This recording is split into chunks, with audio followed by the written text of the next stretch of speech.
வணக்கம். அரசு ஊழியர்களுக்கு வழங்கப்பட்ட தேர்தல் வாக்குறுதிகளை உடனடியாக நிறைவேற்ற வேண்டும் என வலியுறுத்தி ஜாக்டோ ஜியோ அமைப்பினர் கண்டன ஆர்ப்பாட்டத்தில் ஈடுபட்டனர். இனி விரிவான செய்திகள்.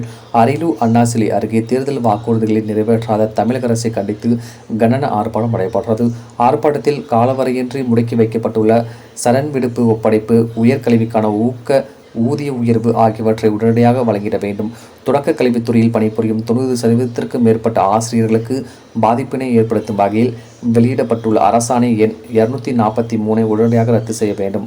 முதுநிலை ஆசிரியர்கள், அனைத்து ஆசிரியர்கள், அரசு ஊழியர்கள், அரசு பணியாளர்கள், கண்காணிப்பாளர்கள், தலைமை செயலகம் உள்ளிட்ட அரசு அலுவலர்கள், களப்பணியாளர்கள், தொழில்நுட்ப ஊழியர்கள் ஆகியோருக்கான ஊதிய முரண்பாடுகளை களைய வேண்டும்.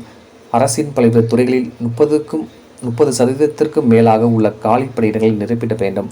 தேர்தல் களத்தில் திமுக அரசு அளித்த வாக்குறுதிகளை உடனடியாக நிறைவேற்ற வேண்டும் என்பது உள்ளிட்ட பல்வேறு கோரிக்கைகளை நிறைவேற்ற வலியுறுத்தி ஜாக்டோ ஜியோ அமைப்பினர் திமுக அரசை கண்டித்து கண்டன முழக்கங்கள் எழுப்பினர். இந்த ஆர்ப்பாட்டத்தில் அரசு ஊழியர்கள் ஏராளமான கலந்து கொண்டனர். டிஎன் செய்திகளுக்காக அரியலூர் மாவட்ட செய்தியாளர் எஸ்பி ரவிச்சந்திரன்.